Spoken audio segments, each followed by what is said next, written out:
Hey guys, what's going on? This video is non-car related, so if you guys want to, go ahead and click off now. This is definitely very personal, very close to my heart. This has to do with our twins, some of the issues that my wife has been going through and we've been going through as a family. Obviously things do happen and life is very hard. So I'll let my wife go ahead and talk here. You guys can watch it if you want to. If you don't want to, I completely understand. This is a car channel. But I just want to let you guys know up front so you don't try to watch through it to see what goes on in it. Thank you guys for all your support, and off to my wife. Hey everyone, I'm going to update you on the situation of the twins and I. First thing I'm going to tell you about our first appointment with MFM when I found out what was going on. It was September 30th, went to my appointment, I thought everything was normal, but then the doctor came in and he saw signs of what it's called twins transfusion syndrome. Basically, I had a fear of this since the beginning of this happening, but I thought positive about it. But of course, it happened to us, but I'm a strong and positive person, so I know I can get through it. What they saw in the ultrasounds was one of the babies was having too much fluid on one side of its sac, and then the other baby on the other side of the sac wasn't having enough fluid. And then one baby wasn't having enough blood flow, which is very important too because it helps with oxygen.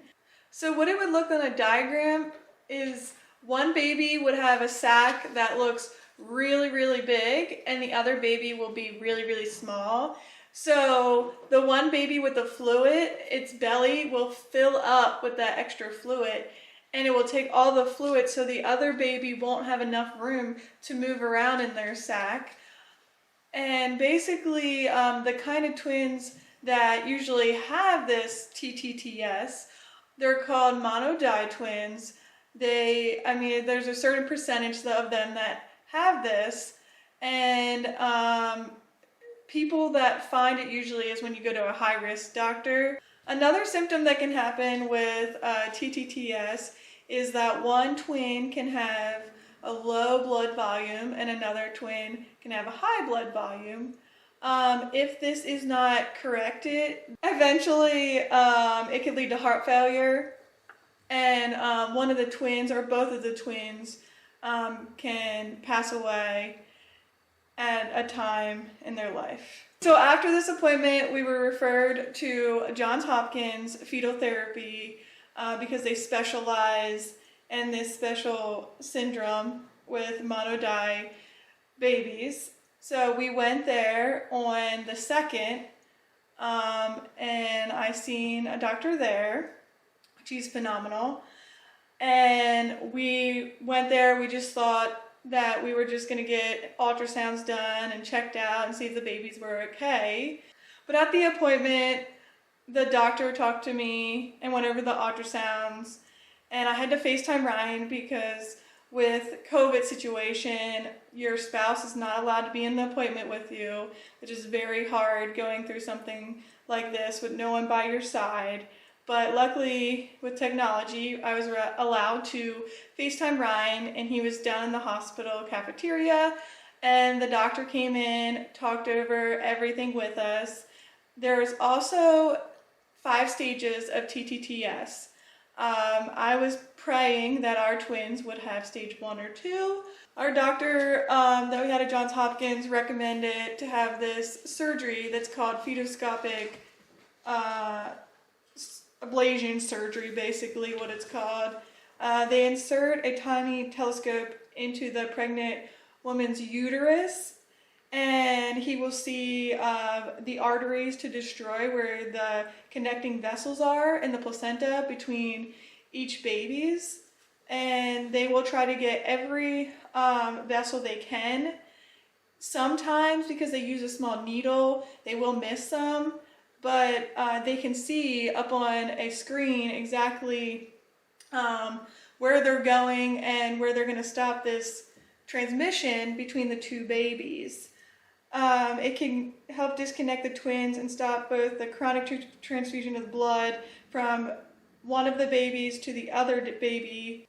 It was a very hard choice to have this surgery, but we were educated enough saying that if we did not choose to have this surgery done that day, we can lose both or one of the babies in a week or two because of the stage 3 that our babies had. It's very severe. The babies can end up having cardiac issues, end up having heart attacks, dying. So we were put on the spot that day, and I said I would do anything and everything for my babies. So I went through, got the surgery done, and they monitor you on labor and delivery to make sure you're not having any symptoms of preterm labor, which I didn't, thank goodness. They usually keep you at the hospital for 3 to 4 days.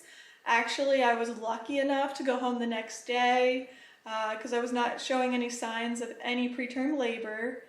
And they knew where I worked in labor and delivery, so they knew they could trust me to call my OB or Johns Hopkins if I had any symptoms of it. I went home the next day. I was still doing well. I had plenty of follow-ups. The next follow-up, I seen a different doctor, and she was a little afraid that one of the babies was showing another disorder, another syndrome that's called TAPS. So they wanted to have me come back in 2 days to make sure that baby wasn't showing it. And basically the baby was showing anemia a little bit still. I went back on Friday, which is when they went my follow-up, and I recommended to have the doctor that did my surgery. He came, looked at the babies, and he said he was not seeing any signs and symptoms of the TAPS.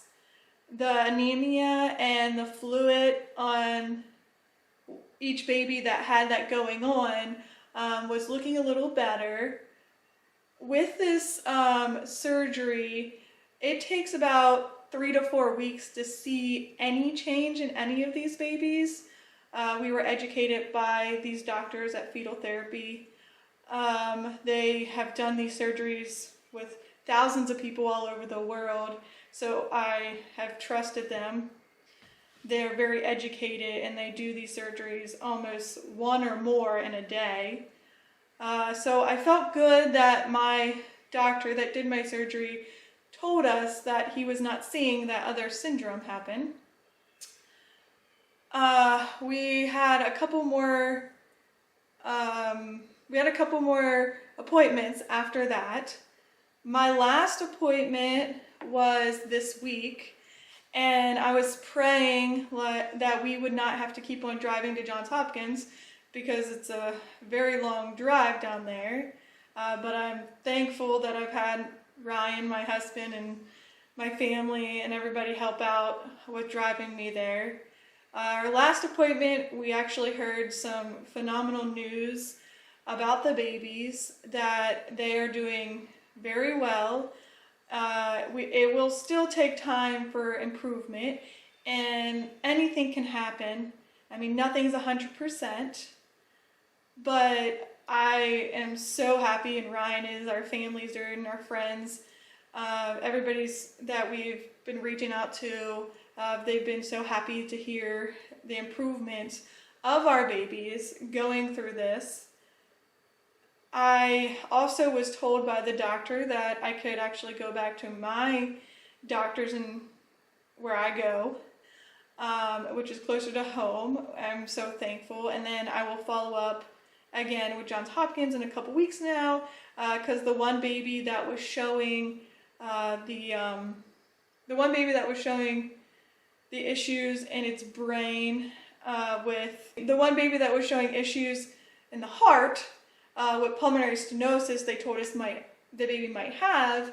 They want to check up on that, and they also want to make sure the fluid and everything is doing well, which I'm praying it still is. But I was so happy to hear that I could go back to my regular OB, which they have MFM, which is a high-risk doctor who found all this and transferred me to Johns Hopkins. They will monitor me every week for this, and hopefully, I'm only 19 weeks, I'll be 20 next week. We will still see some improvement with our babies. We know that anything can happen anytime, but we're just thankful for everybody that has reached out to us, called us, texted us. It has been quite a journey, but we've both gotten through it. I am a strong person, I guess. I've been through plenty of other surgeries, and I had to do this for my babies. But I appreciate everybody. We just wanted to give you a little idea of what was going on. Not too detailed, but thank you guys for everything. I appreciate it.